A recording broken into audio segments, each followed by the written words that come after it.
But honestly, along the way, you might fall down like this. Ready? Right? Hello! Right. So what do you do when you fall down? Get back up. Everybody knows to get back up, because if I start walking, I'm not going to get anywhere. But I tell you, there are some times in life where you fall down and you feel like you don't have the strength to get back up. You sort of put a mask on your face when you come to school and pretend that everything's okay when it's not, and you go home and lay in your bed when no one's looking at you, when you don't have to impress anybody, and you're yourself. And fear comes in.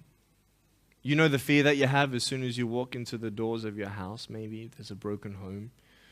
Maybe you have doubt in your life.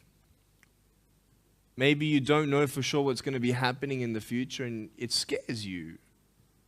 Maybe you're worried about what people think of you, what people say about you. Just that fear paralyzes you. And I just want to ask you today, do you think you have hope? Because I tell you, I'm down here, face down, and I have no arms, no legs. It should be impossible for me to get back up. I mean, you go home and tie the legs and arms of your brothers and sisters and like push them down and see how long it's going to take them to get back up. You know what I mean? You know, you can tell them that you'll see them tomorrow. You know what I mean? But this is the thing. It should be impossible for me to get back up, but it's not. You see, I will try 100 times to get up, and if I fail 100 times, if I fail and I give up, do you think that I'm ever going to get up? No. But if I fail, I try again and again and again. For as long as I try, there's always that chance of getting up. Does that make sense? And it's not the end until you've given up. And just the fact that you're here should persuade you that you have another chance to get back up. There's still hope. I'm not here today to tell you that I understand your pain. I don't know how it feels to be abused. I don't know how it feels to feel, quote, fat and you've got an eating disorder. I don't know how it feels to have a broken home. I don't know how it feels. But I know how it feels to have a broken heart. And I know how it feels to be alone. And I want you to know that I found my strength in Jesus Christ, and you're going to find your strength in whatever you find it in. But I just want you to know that it's not the end. It matters how you're going to finish. Are you going to finish strong?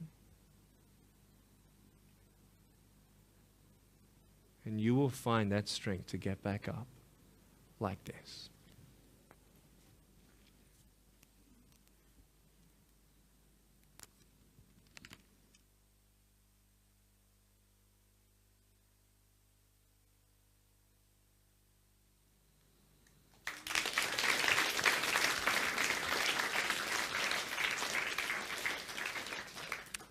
How did I get from depressed to who I am today? Because I tell you, I was depressed.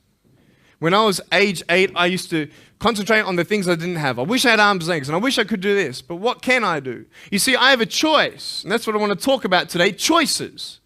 I can either be angry for not having arms and legs or be thankful for my chicken drumstick. And you see, I can still do a lot of things. At home, I can brush my teeth, comb my hair, get myself ready in the morning. And I'm traveling around the world. It's amazing. But I had to ask myself a couple questions. And the first question was really, who am I? Who am I? I'm Nick Vujicic, but who is that? And it's funny how the friends around you sort of determine who you are. You change yourself. You come to school.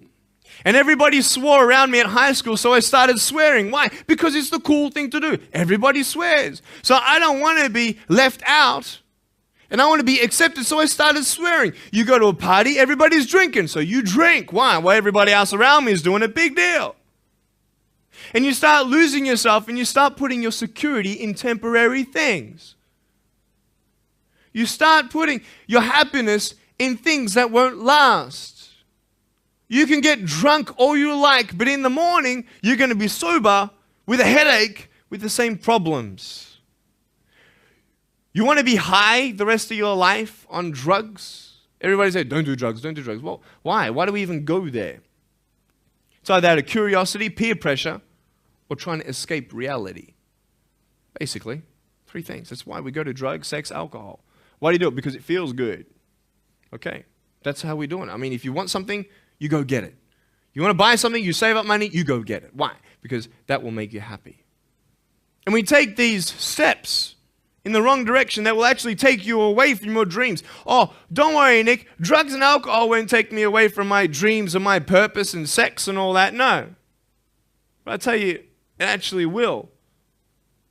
Because you go to a level of drinking and you go to a level of drugs and it's not enough. You'll find that out. And then you try something new. And then you'll also go to school and people will put you down and parents will tell you that you're a failure because you failed at a test. And you start believing the lies around you saying that you're not good enough and no one's going to want you and you'll never ever do anything good in your life and you'll never ever achieve the dreams and goals that you wish you had done or wish that you could do.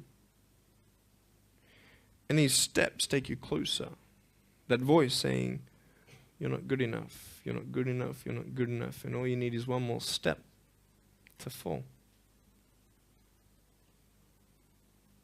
So you have a choice to know which step you're going to take today.